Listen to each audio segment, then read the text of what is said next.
Bueno, hola a todos. El día de hoy vamos a continuar con los videos de fisiología digestiva. El día de hoy vamos a hablar sobre motilidad gastrointestinal. Bueno, este video va dedicado a Tirsa Torres, que actualmente está un poco mal de salud. Sé que muy pronto se va a recuperar y se va a poder reinsertar pues, a la parte laboral. A ella le fascina mucho esto sobre el aparato digestivo. Incluso quiere ser gastroenteróloga. Por esa razón, pues incluso creo que todo el capítulo se lo dedico para ella. Muy bien, vamos a empezar. Como vimos en un inicio, pues dijimos que pues al menos la parte de fisiología gastrointestinal la vamos a separar pues por procesos, ¿no? Por procesos fisiológicos que ocurren dentro del aparato digestivo, ¿no? Entonces hablamos de que el primer proceso de que hablamos en el video de generalidades pues era la motilidad, ¿no? Que vamos a revisar el día de hoy, ¿no? Tiene que ver con la parte motora del aparato digestivo, ¿no? La segunda parte era la de secreción, la tercera de digestión, la cuarta de absorción y la quinta pues de excreción, ¿no? Y ahora hablaremos un poco de la excreción también, ¿no? Al menos de la parte motora, ¿no? Muy bien, entonces la motilidad gastrointestinal básicamente pues tiene unas 4 funciones, ¿no? Claro que ustedes si buscan en otros libros probablemente van a encontrar las funciones, ¿no? La principal función que tiene el aparato intestinal primordial es el tránsito, ¿no? El tránsito gastrointestinal hace que, pues, que desplace todo el contenido intraluminal, o sea, dentro de la luz de todo el aparato digestivo, para que pueda ser digerido, para mezclarse con las secreciones y para que pueda ter terminado excretándose, ¿no? Eso es la principal función de la motilidad, ¿no? La segunda es la digestión mecánica, que es la trituración de los alimentos a partículas más pequeñas, principalmente en la boca y en el estómago, la mezcla de las secreciones y por último pues la excreción, ¿no? Excreción básicamente por el colon, ¿no? Muy bien. También vamos a ver que esta motilidad la vamos a ver por cada segmento, ¿no? Como sabemos, estos procesos usualmente o principalmente se encuentran en cada segmento, no tanto la boca, la faringe, el esófago tienen parte de motilidad, secreción, digestión y absorción, ¿no? Etcétera. Muy bien. Entonces la boca y la faringe la vamos a revisar con la parte de la masticación y la deglución, de igual manera con el esófago. Importante recalcar que durante el periodo digestivo los alimentos permanecen cierto tiempo en el tubo digestivo. En el esófago usualmente duran unos 10 segundos, ¿no? En el estómago están de 1 a 3 horas hasta que ocurre el vaciamiento gástrico hacia el duodeno, y en el intestino delgado va a permanecer de unas 7 a 9 horas, ¿no? Y en el colon pues demora un poco más, incluso algunos describen que puede llegar hasta las 120 horas, ¿no? La eliminación por el colon o la evacuación, a menos de los alimentos que han ingerido, a veces demoran, ¿no? Hasta 120 horas, ¿no? O un promedio de 48 a 72 horas, ¿no? Muy bien, entonces vamos a revisar la primera parte, que es la masticación, ¿no? La masticación no vamos a hablar mucho porque eso lo hemos visto en algunos videos de anatomía de cabeza y cuello, pero la masticación principalmente vamos a ver los efectores, ¿no? Los efectores están dados principalmente por los músculos y de la masticación y el aparato mandibular, ¿no? Dentario, etcétera. Bien, los músculos de masticación clásicamente como tal son 4, ¿no? Conocemos principalmente el músculo temporal, que se encarga de elevación de la mandíbula, el músculo macetero, que de igual manera eleva la mandíbula, al menos la parte del ángulo. Tenemos los músculos pterioideos, que se encargan pues del movimiento lateral de la mandíbula durante la masticación, ¿no? Entonces son 4 pares de músculos, ¿no? 4 a cada lado, ¿no? Muy bien, también tenemos pues el aparato dentario o los dientes pues que se encargan de hacer la trituración junto con la parte activa, que son los músculos de la masticación. Además la lengua también contribuye a parte pues del proceso de que vamos a ver, que es el de deglución, ¿no? Muy bien, ahora, ¿cómo neurológicamente está controlado esto? Como ven acá, básicamente el proceso es voluntario, ¿no? No hay ninguna estructura involuntaria, ya que estos músculos son estriados, ¿no? Y tienen inervación somática. Muy bien, acá tenemos la parte posterior del tronco encefálico, tenemos la protuberancia y el bulbo. Acá podemos reconocer el núcleo motor del trigémino, del quinto nervio craneal, que es el núcleo masticatorio, que se encarga pues de la inervación de estos músculos de masticación y de otros músculos que también intervienen en la masticación, pero no se les nombra músculos de masticación propiamente dichos, ¿no? Como el músculo miloioideo o el vientre anterior del digástrico, ¿no? También está el núcleo motor del facial, que se encarga del movimiento del músculo de la mímica, que es muy importante para la masticación también, y el vientre posterior del digástrico, ¿no? También se encuentran los músculos de la lengua, que está dado por el núcleo motor del hipogloso, que se encuentra en el bulbo, y también los músculos infraoideos, que están inervados por las primeras raíces cervicales, van a contribuir también a la masticación, ¿no? Todos estos músculos tienen inervación somática, ya que estos núcleos tienen conexiones con vías descendentes de la corteza cerebral, ¿no? Además de esto, pues la masticación requiere una retroalimentación o requiere información sensitiva que proviene de la cavidad oral y de la orofaringe, ¿no? Entonces, el núcleo sensitivo del trigémino, que es la pareja del núcleo masticatorio, ambos son núcleos que le pertenecen al nervio trigémino, sus dos únicos núcleos en realidad. Y el núcleo sensitivo pues va a recoger la información de tanto propiocepción, tacto, olor, temperatura, de los dientes superiores, el paladar, las mejillas, los dientes inferiores, etcétera, y la va a recoger en este núcleo, ¿no? Además, también recoge los 2/3 anteriores de la lengua, principalmente la información somatosensitiva, que viene a ser el dolor, la temperatura y el tacto. El gusto lo va a llevar otro por el nervio facial, básicamente. Y el tercio posterior está dado básicamente por el nervio glosofaringio, ¿no? El nervio glosofaringio va a llevar esto al núcleo del tracto solitario, ¿no? Que es un núcleo que se encarga pues de la sensación del gusto y también de la sensación de las vísceras, ¿no? Tiene un componente aferente visceral especial y un aferente visceral general. Ambos núcleos van a dar información sensitiva que va a terminar en el tálamo. Acá en el tálamo se almacenan y va a mandar una vía descendente para el núcleo masticatorio, ¿no? Parece un poco lento, pero en realidad este proceso es bastante rápido y automático, ¿no? Muy bien. Vamos a hablar de la deglución. La deglución se define como el paso del bolo alimenticio que ha sido triturado por la masticación desde la boca, faringe, hasta el estómago, ¿no? Incluso considerando el esófago, ¿no? Entonces tiene tres fases, ¿no? Una fase oral, una fase orofaringia o bucofaringia y una fase esofágica, ¿no? En esta diapositiva vamos a hablar de las dos primeras fases, la fase oral y orofaringia. Entonces para eso tenemos esta animación de acá, ¿no?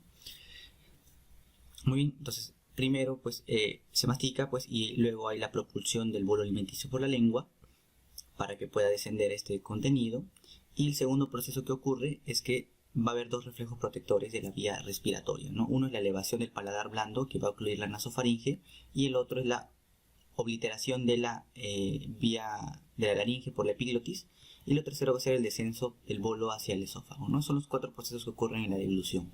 Ahora, ¿cómo está regulado esto acá? Tiene un componente voluntario e involuntario, ¿no? Entonces, los músculos que tenemos acá en la cavidad, en la faringe, son músculos, por ejemplo, del velo del paladar, los músculos constrictores de la faringe superior, medio, inferior, y luego continúa con los músculos del esófago, ¿no? Esta primera parte es músculo estriado esquelético, ¿no? Por tal motivo es un músculo voluntario, ¿ya? En cambio, la parte inicial del esófago es músculo estriado, pero luego va a ser músculo liso, ¿no?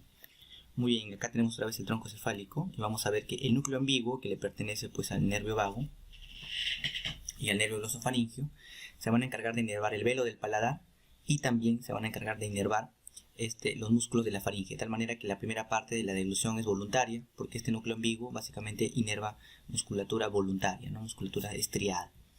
Luego tenemos el núcleo dorsal del vago, que ese sí se va a encargar de inervar los músculos de la laringe y también se va a encargar de inervar a la musculatura lisa del esófago.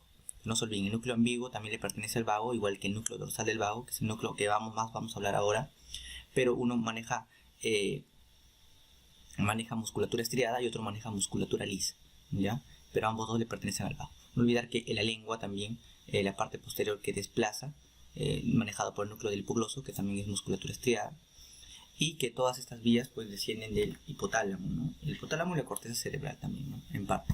Pero el hipotálamo va a manejar la parte involuntaria, ¿no? Mediante un centro que se llama el centro de la deglución.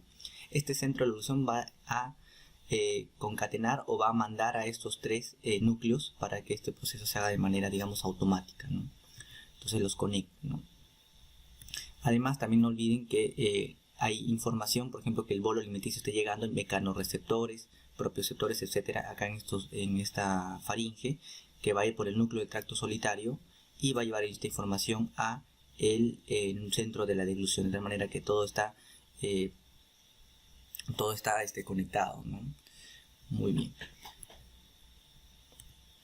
Pues vamos a hablar del esófago, ¿ya? Que es la primera parte, pues, ¿no? El esófago tiene una peculiaridad diferente a lo que vamos a hablar luego del estómago, el intestino delgado y el colon, ¿no? El esófago es una víscera que tiene doble musculatura, ¿no? Tanto estriada como lisa, entonces tiene doble inervación voluntaria e involuntaria, entre comillas, ¿no? Además, vamos a hablar un poco de la anatomía, ya que el esófago tiene principalmente, funcionalmente, porque podemos hablar mucho del esófago en anatomía, probablemente hay videos de eso ya en el canal. Entonces, el esófago lo dividimos en tres partes: el esfínter esofágico superior, el ES, y el esfínter esofágico inferior, y en medio el cuerpo del esófago, ¿no? ¿Qué es el esfínter esofágico superior? ¿No? El esfínter esofágico superior se localiza aproximadamente a la altura del C6, ¿no? De la vértebra C6 a la altura del cartílago cricoides. Entonces acá tenemos la laringe, ¿no? Cartílago tiroides, cartílago cricoides, anillos traqueales, y acá tenemos pues principalmente el músculo constrictor inferior de la faringe, que tiene una zona débil acá, ¿no? Luego está un engrosamiento del músculo constrictor inferior que se llama el cricofaringio, y luego va a continuar la musculatura lisa del esófago, ¿no? La circular interna y la longitudinal externa, ¿no? Incluso va a dejar algunos puntos débiles que no vamos a hablar ahora, que en anatomía lo ven bastante, porque por acá pueden protruir divertículos, ¿no? Entonces, muy bien. Entonces acá me pregunta a mí, ¿cuál es el esfínter esofágico superior? En realidad son los tres, ¿no? Constrictor inferior, cricofaringio y musculatura lisa del esófago, la musculatura proximal, ¿no? Entonces, el principal elemento que constituye el esfínter esofágico superior es el músculo cricofaringio. Es el principal elemento que incluso ofrece su tono basal. ¿Ya? Muy bien. Y el esfínter esofágico inferior, ¿no? Eso se ha discutido bastante. El esfínter esofágico, pues, en realidad es un concepto en realidad histológico, ya que se encuentra, es un engrosamiento en realidad de la circular interna del esófago, ¿no? Vamos a revisar primero la anatomía acá. Vemos la musculatura del esófago, perdón, la mucosa esofágica haciendo transición hacia la mucosa estomacal, y aquí incluso hay una línea que es la línea Z o en zigzag, donde es la transición de epitelios, ya que el epitelio del esófago es diferente al del estómago. Este es un epitelio polistratificado plano no queratinizado, y es un epitelio cilíndrico, pero monoestratificado cilíndrico, ¿no? Que forma glándulas, criptas, etcétera, ¿no? Muy bien. Entonces acá tenemos las dos capas de músculo, la longitudinal externa, que acá a nivel del estómago, en lo que se conoce como la incisura angular y su ángulo de His, va a ser una especie de proyección que se llama corbata suiza. Y luego tenemos la circular interna, que en el caso del estómago se convierte en circular media, porque va a haber otra capa que es la oblicua interna en el estómago, que le va a dar más grosor y que va a ser muy importante para su motilidad, como vamos a ver más adelante. Muy bien, no olviden que pues el estómago, por su posición en el abdomen y por su rotación durante la embriogénesis, va a generar este ángulo que se llama ángulo de His, ¿no? Que usualmente es un ángulo agudo, ¿no? Que es el ángulo entre el eje del esófago y pues el eje del fondo gástrico, ¿no? Muy bien. Acá vamos a graficar un sistema antirreflujo, ¿no? Que tiene tres componentes básicamente, ¿no? Y otros más componentes, pero principalmente son tres, ¿no? El principal componente es el esfínter esofágico inferior. El esfínter esofágico inferior es un engrosamiento de la circular interna, más o menos a menos de 1 centímetro del hiato esofágico, que está a nivel de T10, y que va a ejercer cierto tono basal acá, ¿no? No es el cardias, ¿no? El cardias es la región de entrada al estómago, ¿no? Que le llaman cardias porque está cerca al saco pericárdico, ¿no? Pero el cardias no es el esfínter esofágico inferior. Ya es una región, el cardias es la región que está acá. Ya, el esfínter esofágico es una estructura funcional que es el engrosamiento de la circular interna. Más o menos mide de longitud de 3 a 5 centímetros y tiene un espesor de más o menos de 4 a 5 milímetros, ¿ya? Hace una ligera estenosis acá, ¿no? Muy bien, el otro elemento son los pilares del diafragma. Saben que el esófago pasa por el diafragma, esófago torácico es esófago abdominal, y hay unos pilares acá que se unen a la columna incluso, ¿no? Estos pilares también corresponden al sistema antirreflujo. Y el otro elemento importante son los ligamentos frenoesofágicos, los ligamentos que vienen del diafragma hacia el esófago, ¿no? Cada uno a cada lado, ¿no? Que va a impedir esto que haya el reflujo, ¿no? Esos tres elementos forman el sistema antirreflujo. Muy bien. Habiendo revisado eso, ¿por qué le llaman esfínter? Pues son músculos que van a impedir pues digamos, el retorno, ya que en realidad el esófago mantiene una presión negativa semejante a la pleura, ya que está dentro de la cavidad torácica. El esófago tiende a aspirar las cosas, ya que tiene una presión negativa. Entonces el esfínter esofágico superior tiene un tono basal de 50 hasta máximo 180 milímetros de mercurio, es bastante alta. Solo la va a vencer la propulsión de los alimentos durante la deglución. Y el esfínter esofágico inferior tiene una presión aproximadamente de 10 a 45 milímetros de mercurio, que esto oscila según la deglución de los alimentos, ¿no? Que vamos a ver ahora. Muy bien, vamos a ver la fase esofágica de la deglución, la tercera fase. Saber que en todas las vísceras, esto sí ocurre en todas las vísceras, vamos a separarlas, ocurre el famoso reflejo de peristaltismo, es un reflejo en la cual la distensión de la luz de una víscera hueca va a hacer que ésta tienda a moverse, ¿no? O sea, va a ser un primer movimiento de ver la distensión. Esto lo manda al núcleo dorsal del vago, porque ya estamos en musculatura lisa, y va a hacer que haya un estímulo de contracción mediado por acetilcolina. Se contrae y también va a relajar la parte distal mediante el neurotransmisor de óxido nítrico o el péptido inhibidor vasoactivo, el BIP, ¿no? BIP. de tal manera que se contrae acá y acá se distiende, ¿no? Pero también el peristaltismo está mediado por reflejos locales, por el sistema nervioso entérico, donde ahí hay distensión, entonces ocurre este proceso de este peristaltismo sin necesidad de ir al sistema nervioso central, ¿no? Como ocurre acá con el vago, ¿no? Esto vendría a ser un reflejo vago-vagal, ¿no? Muy bien, entonces de igual manera ocurre en el esófago, ¿no? Entonces tenemos acá, por el centro de la deglución, no olvidar que la musculatura del tercio superior del esófago es estriada, o sea, es voluntaria. O sea, estos nervios que están viniendo del vago están llegando al núcleo ambiguo, que se encarga de la parte motora voluntaria, ¿no? En cambio, la parte distal, los 2 tercios inferiores, está gobernada por el núcleo dorsal del vago, que es musculatura lisa, ¿ya? Lisa. Ambos por el vago, de todas maneras, ¿no? Entonces, cuando se activa por la deglución, el bolo alimenticio es propulsado a través del esfínter esofágico superior, aparece una onda peristáltica primaria, mediada por el vago, básicamente. Se ve la distensión y regresa con acetilcolina, ¿no? Muy bien, entonces acá la presión de 50, la presión en el esfínter esofágico superior disminuye hasta 50 y esta onda peristáltica primaria asciende haciendo una presión, de tal manera que va aumentando. Entonces la onda primaria está desencadenada por la deglución, es el principal desencadenante. Es una onda muy fuerte, incluso vence la presión muy alta, del esfínter esofágico superior. La onda secundaria es una onda de barrido, ¿no? Ocurre que cuando hay elementos que no se han trasladado, no se han deglutido y quedan todavía dentro del esófago, entonces ante la distensión, el sistema nervioso entérico responde sin necesidad de ir al vago y hace una onda peristáltica secundaria. O sea, acá se reconoce la distensión a esta altura y se vuelve a hacer una nueva onda, ¿no? Esta es una onda manométrica, ¿no? Lo que estamos viendo, no es un potencial de acción. Por eso acá se ven presiones, ¿no? De tal manera que cuando llegue acá, la presión haya llegado, vence la presión del esfínter esofágico inferior, que es de 10 a 45 aproximadamente, y el alimento va a llegar pues al estómago, ¿no? Muy bien. También se describe ondas terciarias, que son ondas en realidad patológicas, son ondas que no son propulsivas. Más bien esas ondas son ondas residuales, ¿no? Ocurre bastante en patologías como el espasmo esofágico difuso y también ocurre también en los ancianos. Se describe también que en el 10% de personas se pueden encontrar ondas terciarias, ¿no? Que no son propulsivas, que no dan contracción, ¿no? Y que están así de forma desordenada en la musculatura lisa. Muy bien. Algo importante que se hace bastante en la gastroenterología es un procedimiento que se llama manometría, que es para medir la presión dentro de la trayectoria del esófago, ¿no? Sabemos que el esfínter esofágico inferior se encuentra a esta altura, debajo, más o menos 1 centímetro debajo del hiato esofágico, el diafragma, y acá tenemos una onda manométrica. Podemos ver que, mira, el esófago torácico, que es esta altura de acá, maneja una presión un poquito negativa. Ya sabemos eso porque está dentro de la cavidad torácica. La cavidad torácica maneja presiones negativas. El esfínter esofágico superior tiene un tono elevado, justamente por la musculatura que tiene ahí. Y el estómago pues tiene una presión estándar, ¿no? Cuando el esfínter esofágico vence esta presión, el esófago vence la presión del esfínter esofágico inferior, el alimento es propulsado hacia la cavidad estomacal, ¿no? Muy bien.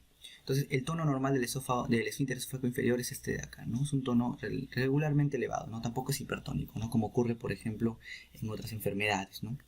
Y si disminuye el tono del esófago inferior, entonces se dilata y el ácido incluso puede hacer un movimiento de reflujo, ¿no? Entonces, por eso es importante que el tono del esfínter esofágico inferior se mantenga en esos valores, ¿no?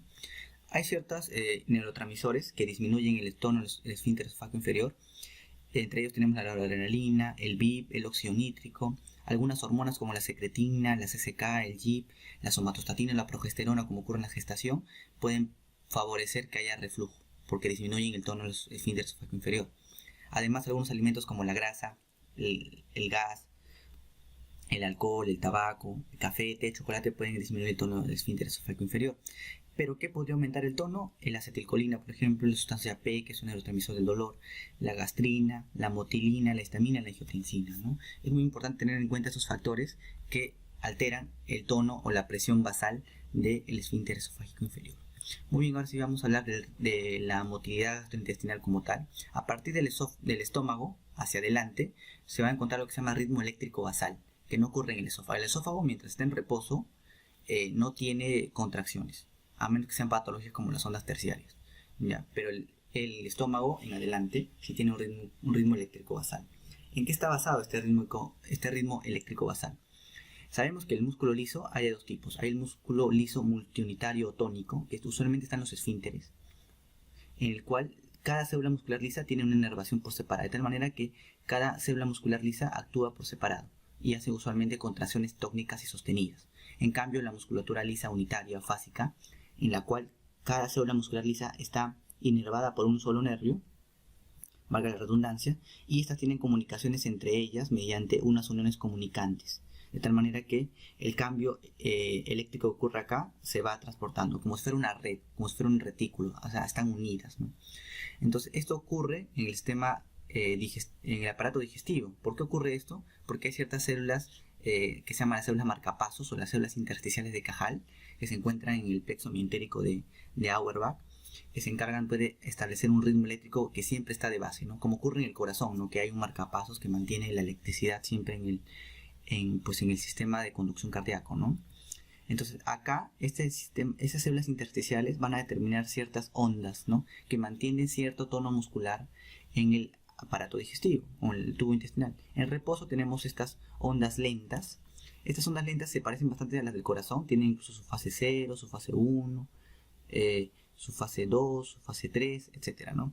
Entonces, cuando estas ondas lentas superan una cierta cantidad de voltaje, establecen ciertas espigas, ¿no? Ciertas espigas. Esas espigas van a establecer cierto tono muscular. ¿Qué pasa cuando se despolarizan? Se despolarizan y hay mayor estímulo, ¿no? Entonces estas potenciales de ondas lentas empiezan a hacer más espigas, rebasan cierto voltaje y esto va a hacer que haya una contracción más potente, ¿no? Mayor tono muscular.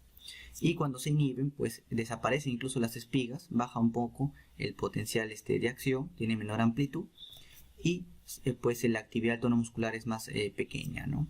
Ahora este ritmo eléctrico basal está establecido básicamente por las células de Cajal, ¿no? Muy bien, entonces en todo el tubo digestivo ocurre ese ritmo eléctrico basal, sí, más o menos a partir de la mitad del estómago para adelante, ya aproximadamente. Entonces, este ritmo eléctrico basal es responsable de algo que se llama complejo motor migratorio, que ocurre en los periodos interdigestivos. O sea, cuando el estómago, intestino y el colon no tienen comida, o sea, en el periodo interdigestivo entre comidas, se hace este complejo motor migratorio, que está responsable por el ritmo eléctrico basal que hemos hablado. En cambio, cuando ocurre el periodo digestivo prandial, ocurren movimientos diferentes, extra, que vamos a hablar más adelante. Vamos a hablar del periodo interdigestivo, o sea, cuando no está avanzando la comida, o sea, cuando está en reposo. El complejo motor migratorio tiene tres fases. Tiene una fase 1 de 80 minutos, una fase 2 de 6 minutos y una fase 3 de 3 minutos. Estas fases, que en total más o menos son 90 minutos, básicamente está dado por el potencial eléctrico y por la actividad del tono muscular. En la fase 1 es un ritmo eléctrico basal y con casi nada de contracción en la pared del tubo gastrointestinal. En la fase 2 hay ciertas espigas y hay ciertas contracciones irregulares. En cambio, en la fase 3, que usualmente es una fase de preparación para el periodo digestivo, ya porque ya va a ser mayor contracción, hay una fase de contracción regular. Estos complejos motores migratorios, que duran aproximadamente 90 minutos, van a repetirse hasta que haya algún alimento y empiece el periodo digestivo, ¿no? Entonces, muy bien, ahora estos complejos motores migratorios que están cuando no hay comida, más o menos tienen una duración diferente en los segmentos intestinales. Hay algunos más rápidos, otros más lentos, ¿no? Como ocurre en el colon. Y eso ya depende después de la regulación de las células marcapasos en la víscera, ¿no? Muy bien. Vamos a hablar ahora del estómago. El estómago lo vamos a dividir funcionalmente en dos regiones. Una región proximal que va a tener contracción tónica. Básicamente es un reservorio de los alimentos que está recibiendo del esófago. Tenemos una parte distal o fásica, que es la parte que tiene más músculo en sus paredes y se va a encargar pues de hacerla molienda, ¿no? Muy bien. A mitad del cuerpo, como les dije, hay un marcapasos en el estómago, ¿no? Que tiene bastantes células intersticiales, ¿no? Y que se encarga pues de la contracción distal o fásica durante las fases que vamos a ver ahora de motilidad gástrica en el periodo digestivo, o sea, cuando hay alimentos. Los componentes del patrón digestivo básicamente son primero la acomodación, que es cuando se recibe el alimento. Segundo es la mezcla y molienda de los alimentos, básicamente por el antro gástrico, que es la parte terminal, si hablamos en anatomía del estómago. Y la tercera parte es del vaciamiento, ¿no? O el vaciado gástrico. Tenemos acá que la acomodación tiene la relajación receptiva y la relajación adaptativa. La relajación receptiva es cuando uno recibe el alimento pues, del esófago, ¿no? Y la relajación adaptativa es cuando hay una distensión, por ejemplo hay alimentos no digeridos, entonces el estómago tiende a acomodarse. ¿Pero qué es acomodarse? Es básicamente la relajación, ¿no? Entonces el núcleo dorsal del vago, cuando ve que hay cierta distensión o cuando el alimento está pasando, ya que ha logrado vencer el esfínter esofágico inferior, va a mandar un reflejo vagovagal para que se dilate esta zona proximal, ¿no? Mediante óxido nítrico y VIP, ¿no? Esos son los neurotransmisores que se utilizan, ¿no? Y ocurre la relajación. Y cuando hay distensión, entonces va a mandar de todas maneras un estímulo de acetilcolina para que se siga relajando, ¿no? Y va a haber una respuesta inhibitoria cuando haya cierta distensión, para que no siga pasando alimento mientras se va distendiendo el estómago, ¿ya? Ese es un reflejo vagovagal que ocurre en el estómago, ¿no? También ocurre en el duodeno, que si hay cierta distensión del estómago, pues va a hacer que, perdón, del duodeno, distensión del duodeno, va a ser relajación también de la zona proximal del estómago, ¿no? Es una respuesta refleja a la distensión del estómago. Estimulada justamente por colecitoquinina, que está en las células I de el duodeno, lo estimula el nervio vago y esto va a llegar al núcleo dorsal del vago de tal manera que se va a encargar pues de distender la musculatura. Entonces, la distensión gástrica básicamente maneja dos reflejos, aparte de los que hemos dicho. El reflejo gastroilial, que cuando se distiende el estómago aumenta la segmentación del ilial, son reflejos vagovagales todos.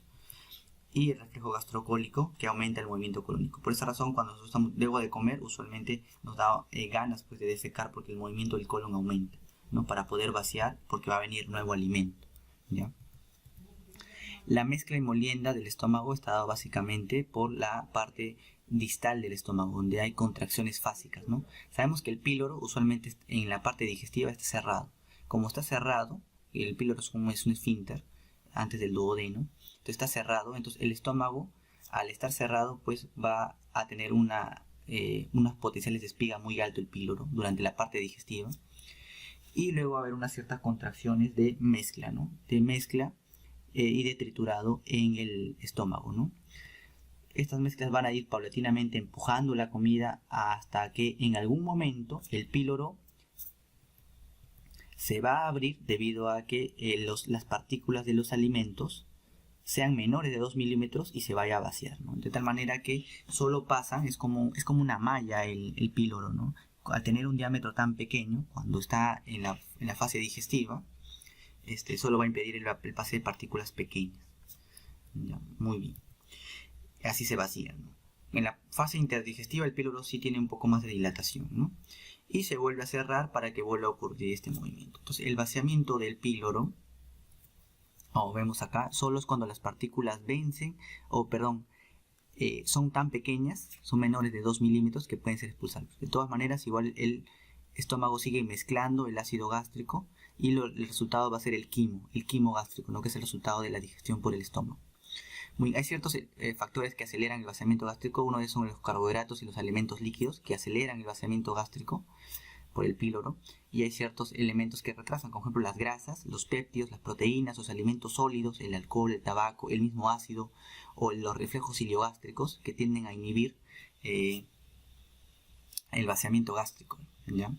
La motilidad intestinal, ahora estamos en el intestino delgado, está dado básicamente por un patrón digestivo, ¿no? Siempre distingan patrón digestivo e interdigestivo. En el patrón interdigestivo, el complejo motor migratorio que hemos hablado de siempre.